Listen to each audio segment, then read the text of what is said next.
Sale, October 28th at 1117 Radio Road.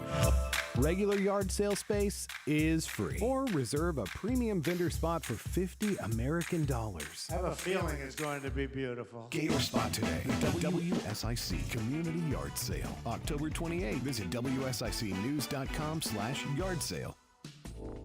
And now for a look at your weather forecast from the WSIC Weather Center. We're expecting mostly clear conditions as you head through the evening. That overnight low won't be too bad tonight, only getting down to 54.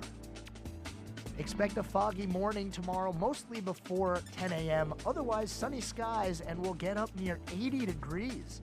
This has been your weather forecast from the WSIC Weather Center.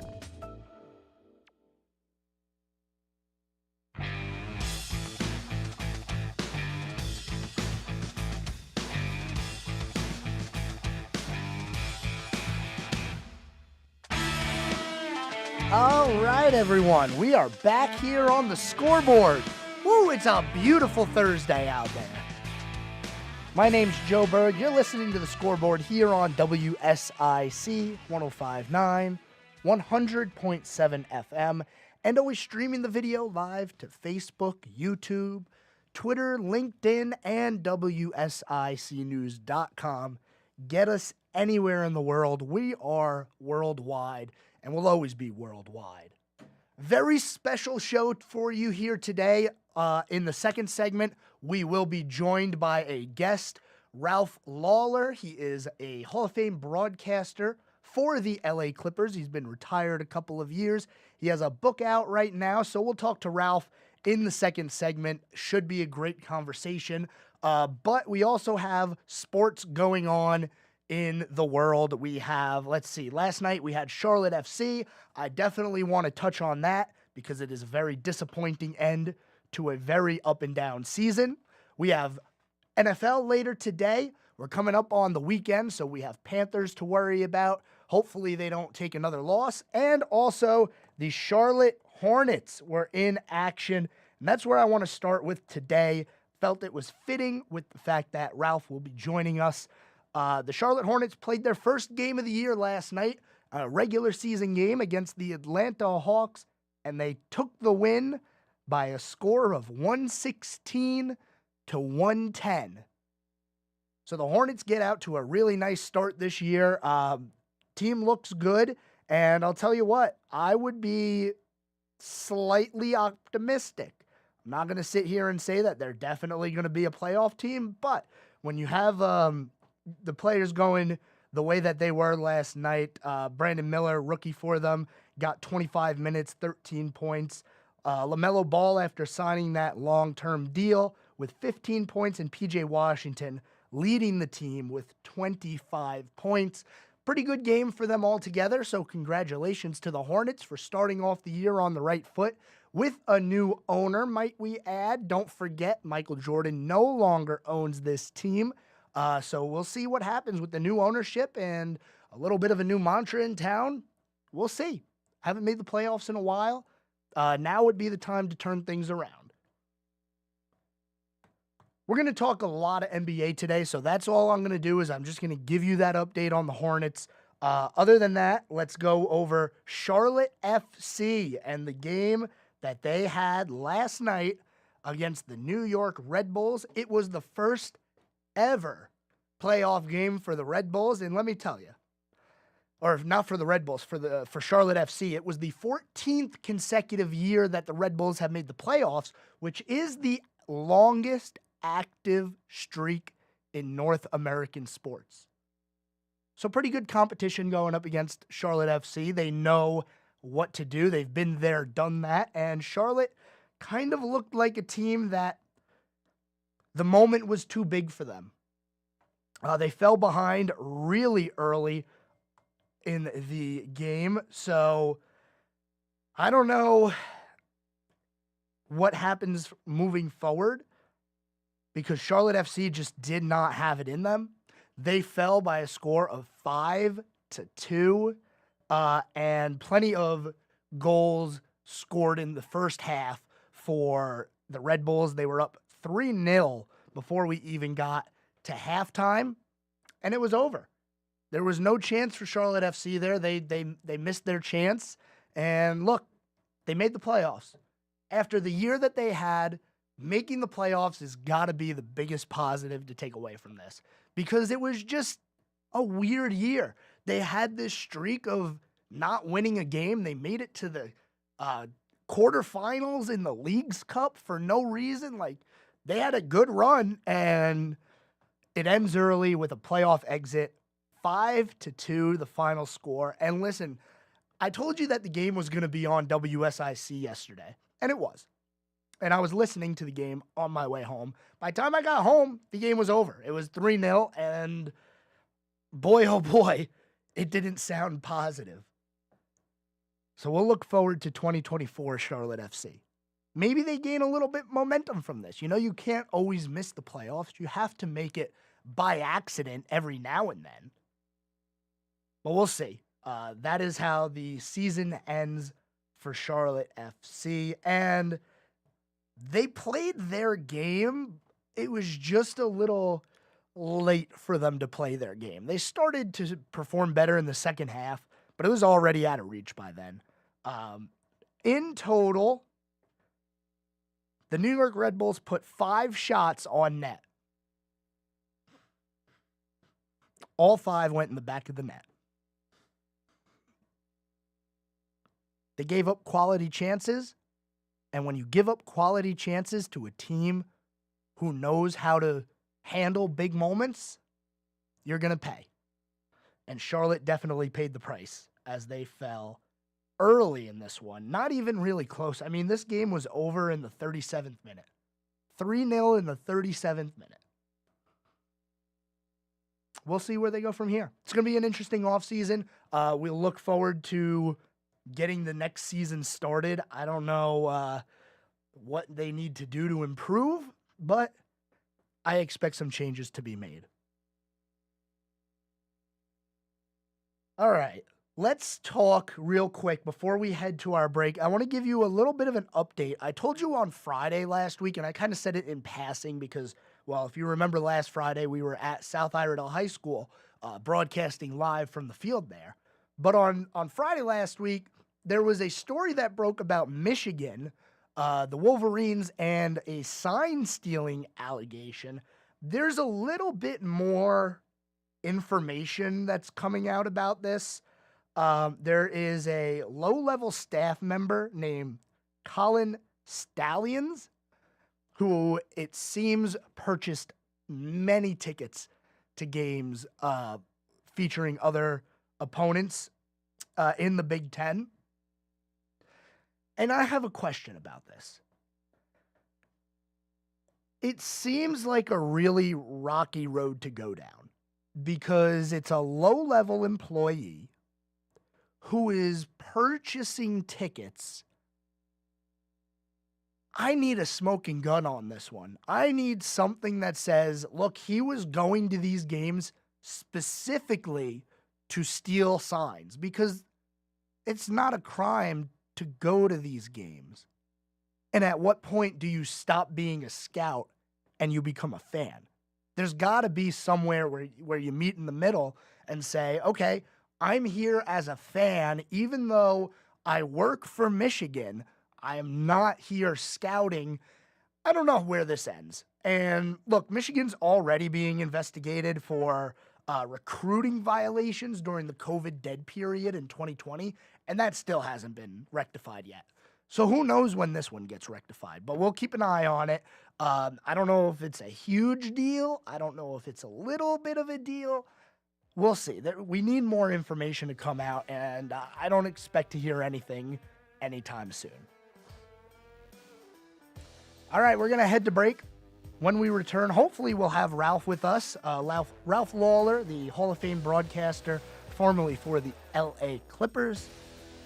Stay tuned. You'll hear that interview on the other side of the break. We're back after this.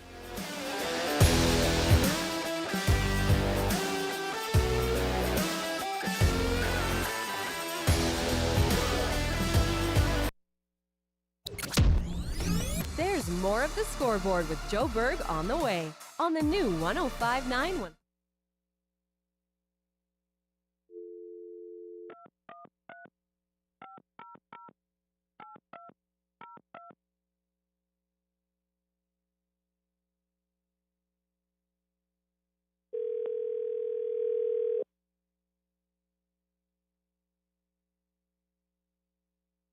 Hello.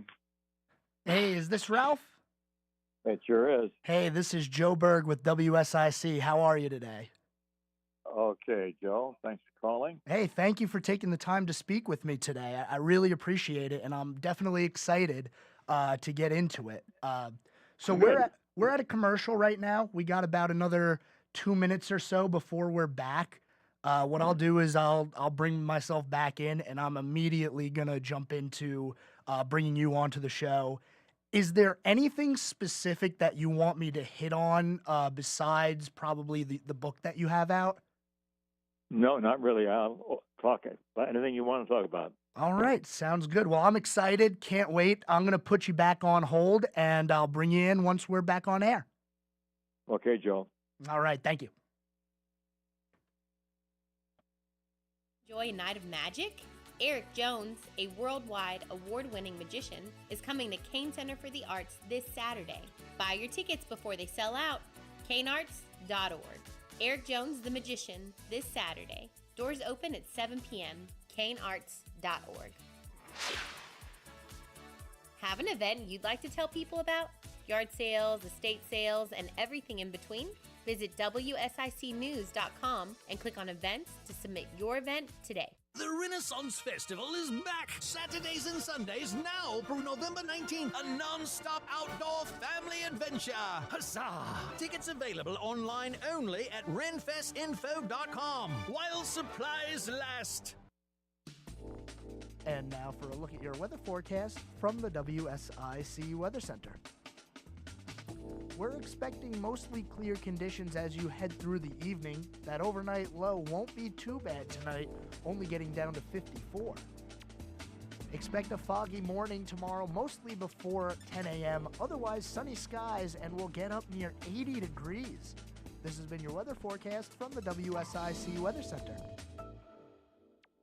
Hello, everyone. This is Joshua Dobie from North Main Financial Group. We're blessed at North Main Financial Group that most of our clients come to us by referral. When folks have a good experience with us, they share that good experience with their friends, family, and colleagues.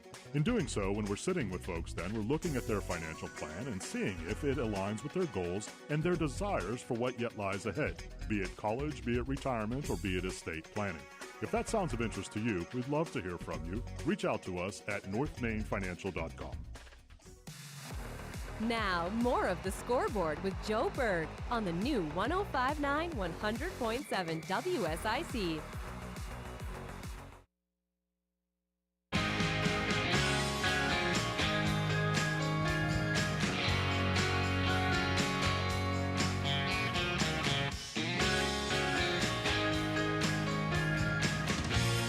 All right, welcome back. Second segment here today on the Scoreboard. WSIC 105.9, 100.7 FM.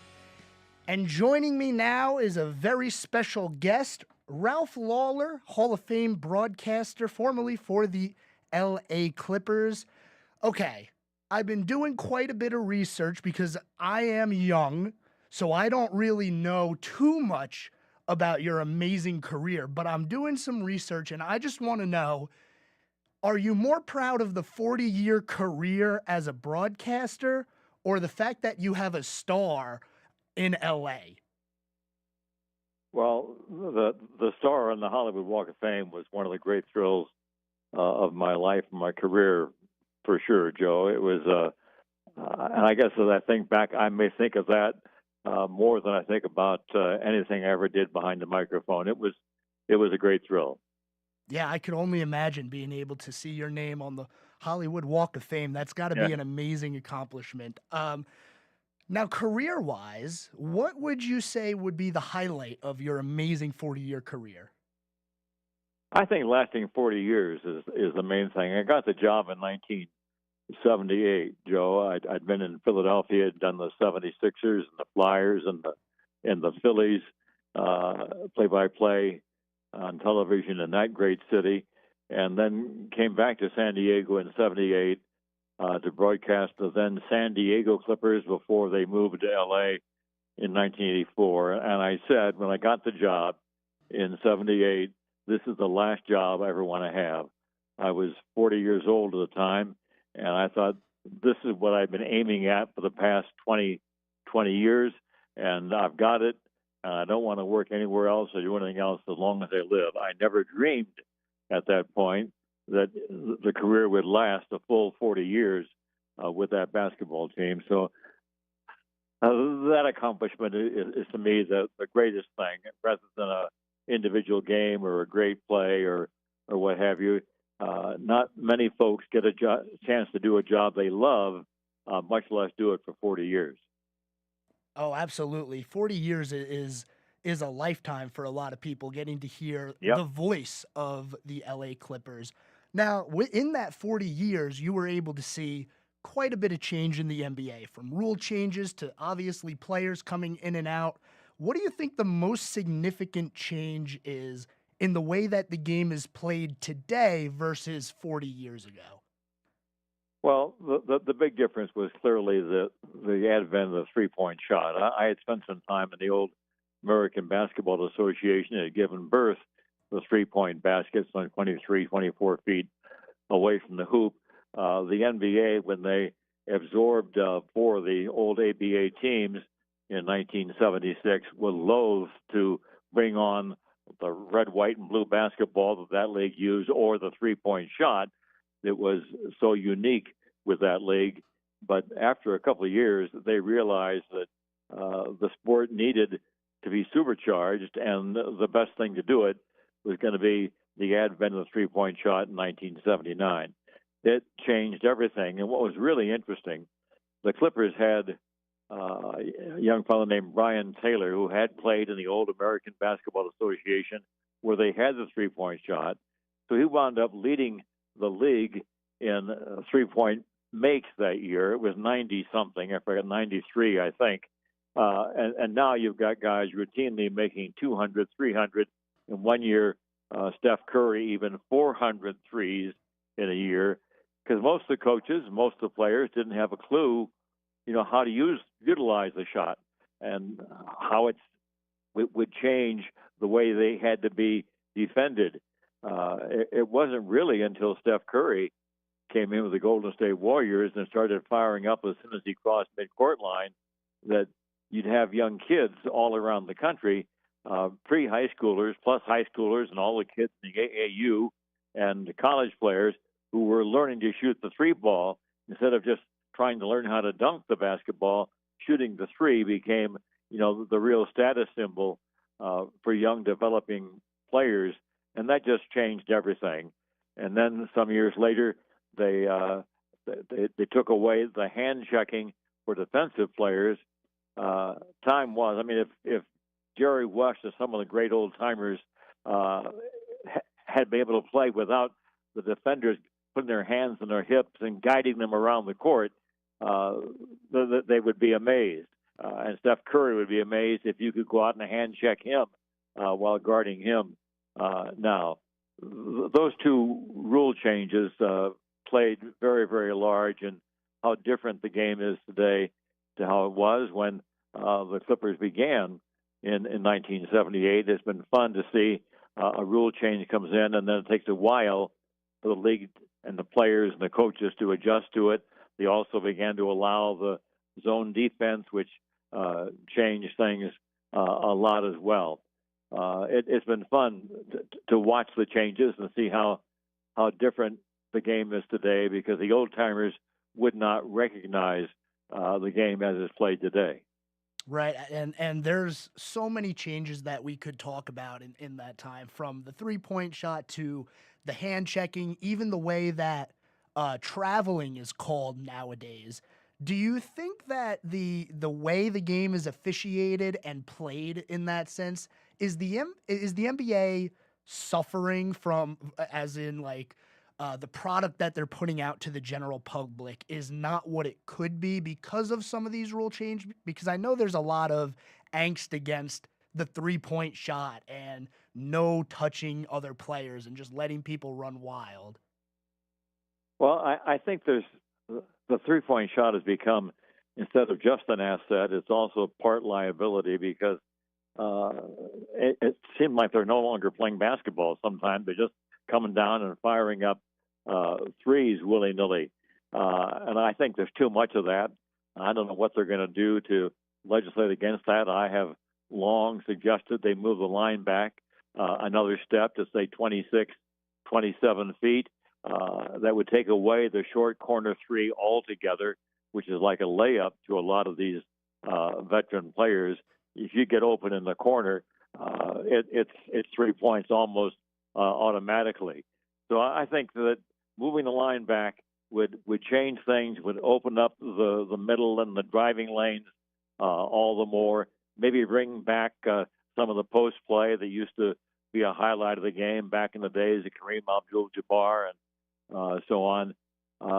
So I think the league finds a way each year to make a little tweak here, a little tweak there, and I think that tweak will be made, I don't know, in the next 3 or 4 years. Well, that I think would be a great addition to the NBA, moving that line. And so for me personally, I'm in my 20s, so I only get to hear stories about players from the 70s and the 80s and how incredible that time period in basketball was. What is the biggest difference besides the way that the three-point shot has evolved the game, just from a player in general and the way that they're built and think about the game? What's the biggest difference between back then and today's game? Well, today's players are more athletic. They're better rested because they no longer play 3 games in 3 nights or 4 games in 4 nights. We used to play 3 games in 3 nights in 3 different cities in 3 different time zones. Bang, bang, bang. Tuesday, Wednesday, Thursday nights. And that was also before the advent of charter flying, which really became commonplace in the league about 1990. And so you play a game on a Tuesday night, and instead of going out and jumping on your charter flight to your next city, you go back to the hotel, have a drink and a bite to eat, go to bed. You'd have to take the first flight out in the morning, or the team would get like a $100,000 fine if they were late for the game. So you'd be up at 5:30 or 6 o'clock in the morning, go to the airport, catch a flight to your next city, go to the hotel, try to grab a quick nap, get up, go to the arena, play a game again, and then go through the same process that night and the next morning. Today's players are so much better rested than the players were back in those days. They were all dead tired most of the time. Plus, they all smoked, and they all there was always a big container of cans of beer in every locker room after every game. None of that is allowed now. It's the athletes are just so different today from what they were then. You talked about 70s, 80s. I had such a unique look at this league, Joe, because I followed the league when it began in 1946. I was an 8-year-old boy in Peoria, Illinois. So I think that I have a view of the league that few others on earth have. I saw George Mikan, who was the game's first great superstar big man, play in college at DePaul University in Chicago against the local college team, Bradley University. Then I saw him play with the Minneapolis Lakers, where he was a superstar and led the league in scoring year after year and led the team to numerous NBA titles before they started changing the rules on them from a 6-foot wide lane to a 12-foot wide lane to the advent of the 24-second shot clock in 1954. I'm not sure that George Mikan, who was known as Mr. Basketball, the greatest player on the planet Earth in the early 50s, if he could even make an NBA team today. The game has changed so much. The superstars, Wilt Chamberlain, Bill Russell, Jerry West, Oscar Robertson, they would be big stars today as sure as they were back in that day. But there were a lot of guys who were big stars in what was an 8-team league instead of a 30-team league, would have great difficulty keeping pace with what goes on that basketball court today. These are widely regarded as the greatest athletes on earth, and I believe that's never been more true than it is today. Yeah, and I couldn't agree more with that, especially with some of the superstars that we see in the league now. And one player that always comes up when when you talk about superstars in the NBA, although he doesn't act like a superstar, is Nikola Jokic. What is it about Jokic and the way he plays the game that makes him so special? He is really fun to watch. He's my favorite player to watch in the league right now. Some years ago, I would guess 6 or 7 years ago, when I was still working with the Clippers and Doc Rivers was our coach, and we would do a nightly pregame show on radio and television before each game. And we were playing the Denver Nuggets at home in L.A., and he said, boy, this guy Jokic is something. Well, he was just this big, lumbering, plodding guy that nobody knew much about, averaged low teens in scoring and less than 10 rebounds a game. And I thought, what do you mean? He said, he's going to be one of the best players in the league. And I said, what? Well, that's why Doc Rivers, coached and won NBA championships and NBA Coach of the Years. And I was a lowly broadcaster because he spotted that with Nikola at a very, very young age. But his ability to see the court as if he were a 6-foot point guard, he passed the ball as well as anybody in the league, regardless of their position. He does it from the center position. He can score from anywhere in the court, 3-point line, or with his back to the basket, or a mid-range jump shot, or a hook shot, or whatever. Terrific rebounder. Not a great defender, but adequate at the defensive end because of his size and his girth and his strength. He is really special to watch, and the fans haven't yet caught up with him. He's only won 2 MVPs and 1 Finals MVP in the last 3 years. It's time to catch up with him now. Yeah, he is definitely a special player, and it was really great to see him get that NBA championship in the most previous season we just had. Now, I'm on a website right now, and it is a tracker for one of the laws that you came up with is Lawler's Law, which for those not familiar, the first team to 100 wins the game. Since 1992, do you know what the percentage of correct Lawler laws? No, let me try and get that without tongue twisting myself. Do you know what the percentage of correct Lawler laws there's been since the 96 season? No, I don't, but I know it's a real high percentage, Joe. It happens, it seems like, all the time, but it does rarely get so 90-something%, I'm sure. It's 92%. I had no idea. And we've already had games this year from not only Tuesday, but Wednesday also. So far, the Law is 11-2. That's only at 84%, but it's still early in the season. Oh, bad year. Bad year. Bad start. Where did this law come from? Well, back when I was doing 76ers game in Philadelphia, we had a trainer named Al Domenico, and that was a very freewheeling time in the league where everybody scored 100 points every night. And Al used to say, just watch, first team 100 wins. I'm telling you, it happens all the time. And so I started watching it, and sure enough, it seemed like it was true. And when I got the job in San Diego with the Clippers, I kind of wanted to define my own identity as in some way. And I thought, well, that 100 wins thing might work, and I like the alliteration of Lawler's Law. And so I started using it, and bang, I'd hear it thrown back to me by fans and by coaches and by players all the time.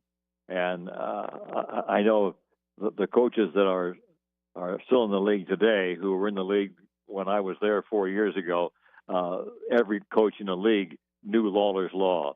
And we'd show up in the city, and the coach would say, hey, we beat Lawler's Law last night. So it really caught on. It became just a fun thing for fans and really participants throughout the league. I was very, very lucky with how well that worked. Yeah, and it is a great mark to leave on the game, too, let me tell you that. You're not only known for the law, though, you also have your very famous catchphrase of bingo, which is also the name of your book that you have out now, Bingo, 40 Years in the NBA. Do you have one safe for radio story from that book that you'd like to share with us? Oh, boy, that's a good question, Joe, because there were so many stories told about so many people that I ran across and was lucky to benefit from over the course of the years. My 13 years working with Bill Walton on television were as memorable as any.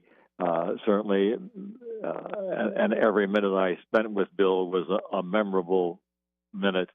I devote 2 full chapters in the book to my time with Bill, who was simply the most generous, kindest man I've ever known, perhaps aside from my father, and that's saying something. And the people who watch Bill on television and how bizarre he is, and his hyperbole going on and on throughout every telecast will be surprised to hear that this is a truly remarkable man.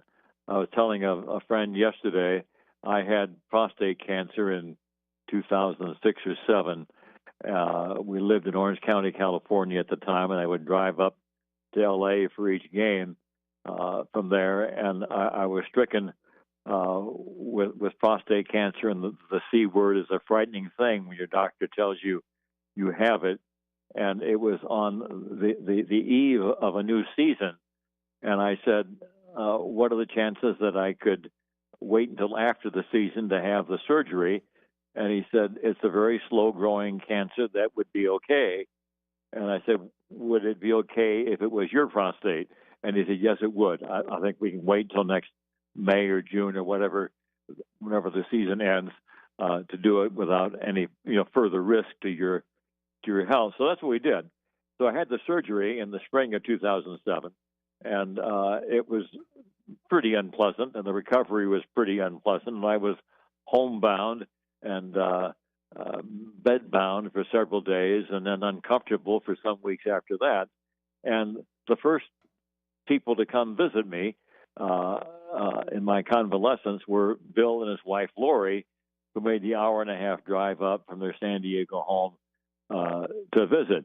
And they arrive and come in the living room, give us a hug, and sit down and talk about it. And Bill says, "Oh, wait a minute, will you?" And he ran out to his car for some reason. And 5 minutes went by, and 10 minutes went by, and 15 minutes went by. And we said to Lori, "Is Bill okay?" He said, "I know what he's looking for. He'll find it." So presently, Bill comes back in with a little plastic blue box about the size of a cigarette case, and it was filled with marijuana joints that he had rolled on the drive up from San Diego to Orange County because he thought it might help me with any pain I was recovering from the cancer, because cancer is often very, very painful. And so there he was out there looking underneath the front seat and the back seat and in the glove compartment and the trunk of the car. And he finally found this little blue box that he was kind enough to diligently spend an hour and a half making on his drive up. And that is just one kind of outlandish example of how Bill spends almost all of his time thinking of other people. He spends an inordinate amount of time, hours, weeks, months each year on public service, charitable contributions that he can make to the city of San Diego. If you see him in a restaurant, your meal is paid for. He just finds a way to bring the waiter over and says, anything that they have, and give them this bottle of champagne, it's on me. That's just so typical Bill Walton. The Big Redhead is one of the most special people I've ever met in my entire life.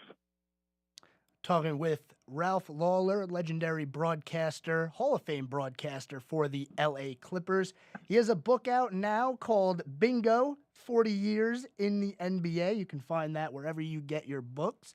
Ralph, I want to say thank you so much for joining me today. A lot of great information there and things that I personally didn't know about as I continue to learn more about the NBA past. Would love to speak with you again in the future, but as of today, thank you so much for joining me, and I hope you have a great rest of your day. You too, Joe. Thank you very much. Call anytime. All right. Thank you so much.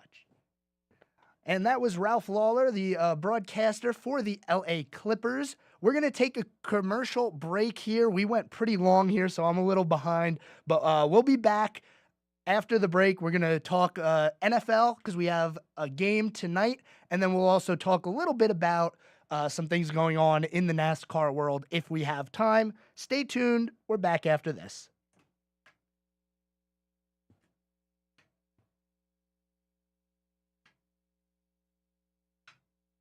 Keep it right here. There's more of the Scoreboard with Joe Berg on the way from the new 105.9 100.7 WSIC.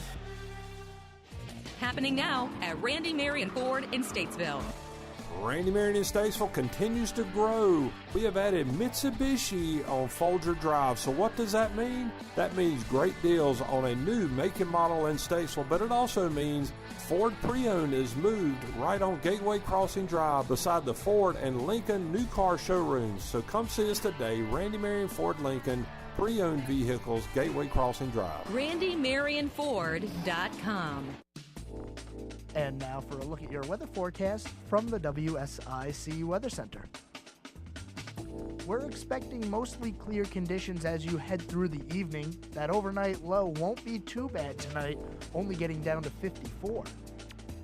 Expect a foggy morning tomorrow, mostly before 10 a.m. Otherwise, sunny skies, and we'll get up near 80 degrees. This has been your weather forecast from the WSIC Weather Center. The Statesville Family YMCA reminds you that older adults and those with chronic health conditions don't need to feel they must accept impaired balance and limited mobility. Build strength, improve balance, and gain confidence in your mobility through the Moving for Better Balance program. For questions and additional information, email C. Mullins at ymcanwnc.org. Black Powder Coffee is celebrating their 10th anniversary with a medium dark roast blend of Indonesian and South American coffee beans. Enjoy the full-bodied natural flavor notes of chocolate with a bright finish. Get Black Powder Coffee's new anniversary blend today at Black Powder Coffee, 261 Rolling Hill Road, Mooresville, or participating retailers everywhere. Oh, hey, everyone. I didn't mute my mic. Well, I hope you guys enjoyed that interview. That was pretty cool. Ralph Lawler, Hall of Fame broadcaster for the Clippers, came on the show. That's what we do here on the Scoreboard. That was fun. And some great stories. Got to get that book. Remember, if you want to get the book, it's called Bingo, 40 Years in the NBA by Ralph Lawler. And railroad cross ties. Got a deck that needs staining? Little Shavers has PPG paints and stains at prices you can afford. Fall is a great time to replace your furnace filters at Little Shavers. Get the products you need at reasonable prices from Little Shavers, 3301 Salisbury Road in Statesville. If you have an upcoming event, let WSIC spread the word. Go to WSICnews.com and click on the Community Calendar button. WSIC, proud to be part of your community. The Panthers are back from their bye week, and they're starting the second half of the season with an 0-0 mentality.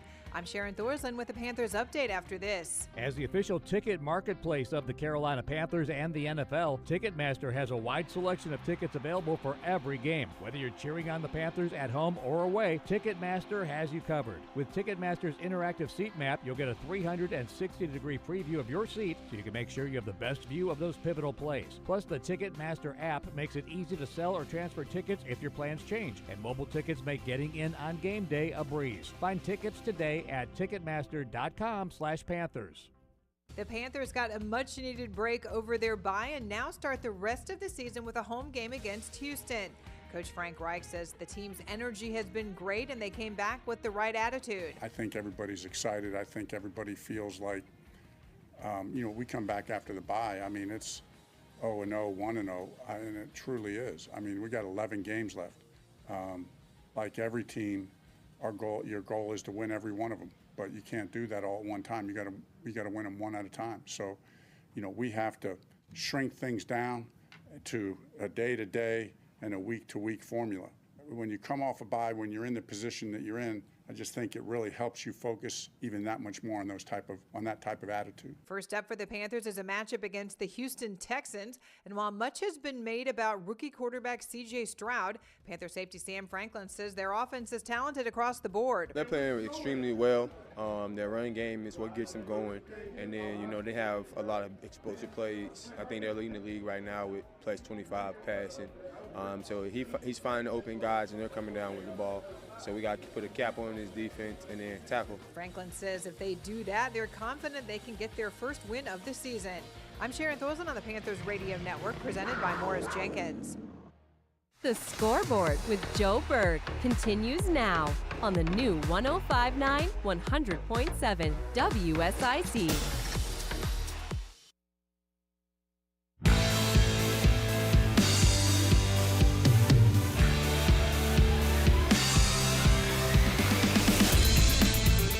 All right, welcome back to the Scoreboard here on WSIC 105.9 100.7 FM. Special thanks again to Ralph Lawler for joining us today on the Scoreboard. Some great information. And if you want, his book is out wherever you get your books. Bingo, 40 years in the NBA. All right, so we have NFL football tonight. I'm going to quickly go over this because we do have to take one more commercial break before we get to the end of the show here today. But tonight we have the Buccaneers taking on the Buffalo Bills. This game is in Buffalo, and there's a lot to think about with this game. The Buccaneers are a team that is pleasantly surprising us so far this year. They had a tough game last week against the Saints. They fell late in that one, but they're still sitting at 3-3. And on the other side, you have the Buffalo Bills, who, well, they weren't really expected to be 4-3 at this point in the season. It's slightly concerning. I'm not going to go as far as calling the Bills fraudulent yet. I'm just going to say they're extremely suspect right now because, man, they barely snuck by the Giants, and then they lost to the Patriots, a team that has no superstars, doesn't have one. I don't even want to. We're not considering Zeke a superstar anymore, I hope. Mac Jones, less than average. Who's their superstar? They don't really have one. And now Buffalo gets to host the Buccaneers, a team that has Baker Mayfield trying to revive his career. Lots of old heads on that team as they still try to debrief, I'll call it, from the Brady years down in Tampa. It's going to be an interesting game. That one tonight on Prime Video. Remember, you do have to have Amazon Prime to watch these Thursday night games. It's not my favorite thing in the world. I really hope that somehow this streaming experiment doesn't catch on because it would just be really bad for the NFL, I'm going to say, to have a whole bunch of different streaming platforms that cover the game. So Buccaneers, Bills, that game tonight.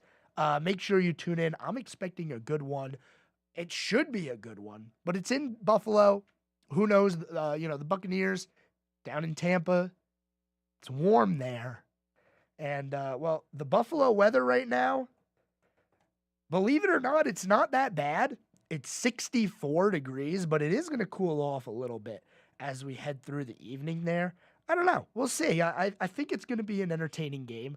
I do expect the Bills to come out victorious in this one, which, not that it matters, but it would help the Panthers. So tune into that one. That game starting, it looks like, at 8:15 today on Amazon Prime. All right. We're going to quickly go to our final break of the day. When we come back, we'll wrap everything up. We'll talk a little NASCAR, talk a little bit of Panthers because we do still have tomorrow to preview all that. And then we'll head out into the night. Stay tuned here on the Scoreboard. We'll be right back. More of The Scoreboard with Joe Berg is coming up on the new 105.9 100.7 WSIC.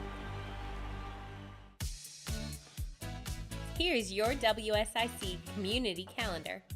The WSIC yard sale is this weekend. Come by the radio station and enjoy a day of fun. The world famous Pat Shannon will be hosting a special edition of the Home Ad Show. Live music, food trucks, bouncy houses. Selling starts at 6 a.m. this Saturday. Yard sale spots are free. The WSIC yard sale, 1117 Radio Road in Statesville. Saturday from 6 a.m. until 2 p.m. Pumpkin picking at Kerrigan Farms. Experience the pumpkin patch at Kerrigan Farms by booking your experience now at kerriganfarms.com. kerriganfarms.com for a pumpkin picking adventure. Santa is coming to town. Schedule your time to take pictures with Santa at Birkdale Village. Spots are limited and must be scheduled in advance. Santa will be at Birkdale between November 19th and Christmas Eve. Appointments include time with Santa and 8 digital images from a professional photographer. For more info and to schedule your time with Santa, visit birkdalevillage.com. Want to enjoy a night of magic? Eric Jones, a worldwide award-winning magician, is coming to Kane Center for the Arts this Saturday. Buy your tickets before they sell out. kanearts.org. Eric Jones, the Magician, this Saturday. Doors open at 7 p.m. kanearts.org. Have an event you'd like to tell people about? Yard sales, estate sales, and everything in between? Visit WSICnews.com and click on Events to submit your event today. The Renaissance Festival is back Saturdays and Sundays now through November 19th. Save your dates. Don't miss the Renaissance Festival. Tickets available online only at renfestinfo.com while supplies last. And now for a look at your weather forecast from the WSIC Weather Center. We're expecting mostly clear conditions as you head through the evening. That overnight low won't be too bad tonight, only getting down to 54. Expect a foggy morning tomorrow, mostly before 10 a.m. Otherwise, sunny skies, and we'll get up near 80 degrees. This has been your weather forecast from the WSIC Weather Center. Fall is here, and Little Shavers has the supplies you need. Wheat straw, pine needle, grass seed, pelletized line, landscape edging, and railroad cross ties. Got a deck that needs staining? Little Shavers has PPG paints and stains at prices you can afford. Fall is a great time to replace your furnace filters at Little Shavers. Get the products you need at reasonable prices from Little Shavers, 3301 Salisbury Road in Statesville. It's The Scoreboard with your host, Sports Director Joe Berg, on the new 105.9 100.7 WSIC.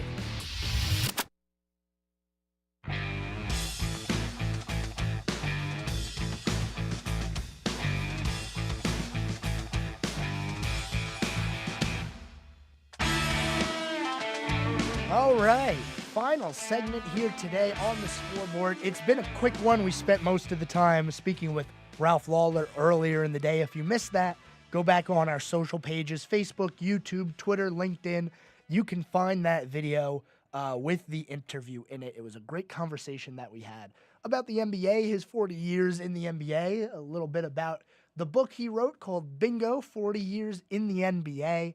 And it was all in all just really interesting to hear somebody from the inside talk about the way the game has evolved and some of the superstars from then versus now. And we found out that Nikola Jokic is his current favorite player, and I don't see why it wouldn't be. If you watch the NBA, you know that there's just something about Jokic. He's special. Like, the way he plays the game, it's almost like he's playing in slow motion. and can see things happening before they happen. It's crazy how good he is. And I wouldn't be surprised if he is the MVP again this year, if he puts up another good year. He had a triple-double in his first game of the year already. He's like 6th all-time in triple-doubles. He passed LeBron. So Jokic, possibly a 3rd MVP this year. We'll see. But he did get that first championship last year as the Denver Nuggets won. All right, we got a few minutes left here.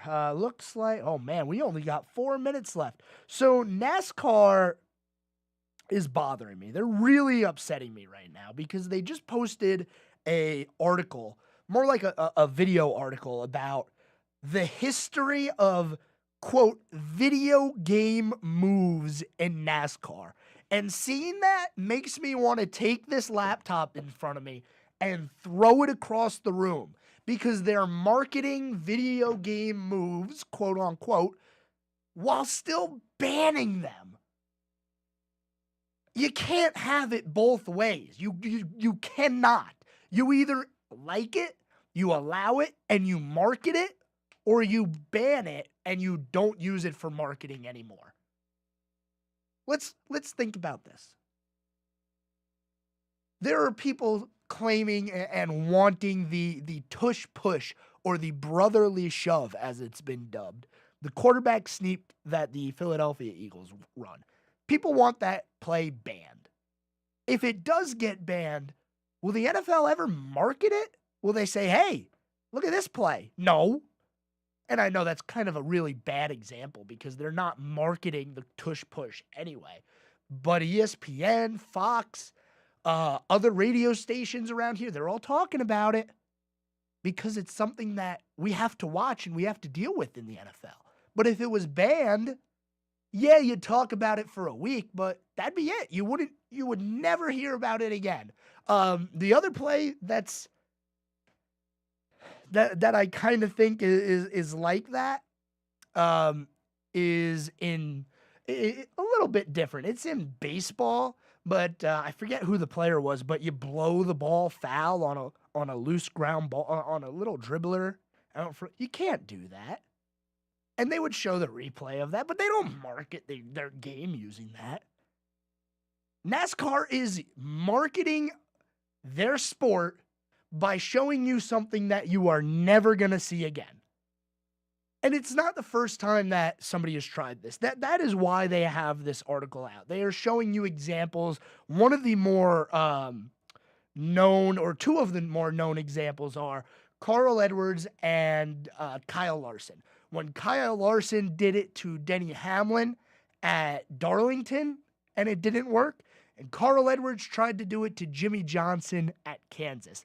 Basically what they did is they didn't lift. They threw it into the corner. They tried to bounce it off the wall. And everybody who has tried this said, yeah, I used to do this in video games. Ross Chastain, after he pulled off this move, said that when he was growing up playing NASCAR 2000 and whatever, him and his friends would just rip the fence at Martinsville. That is why it's called a video game move. But they've taken it out of the sport now, and they're showing you other examples of when this has happened. It frustrates me. It frustrates me. It really does. I just don't get it. I don't get it. Before I get any angrier, we're going to end the show today because honestly, I'm out of time.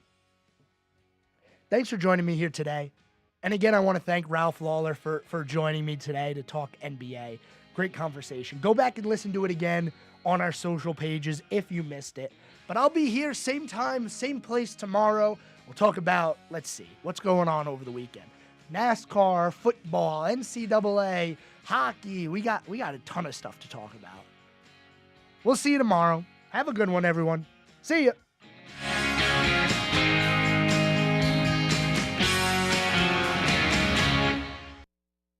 The new 105.9, 100.7 WSIC, Statesville.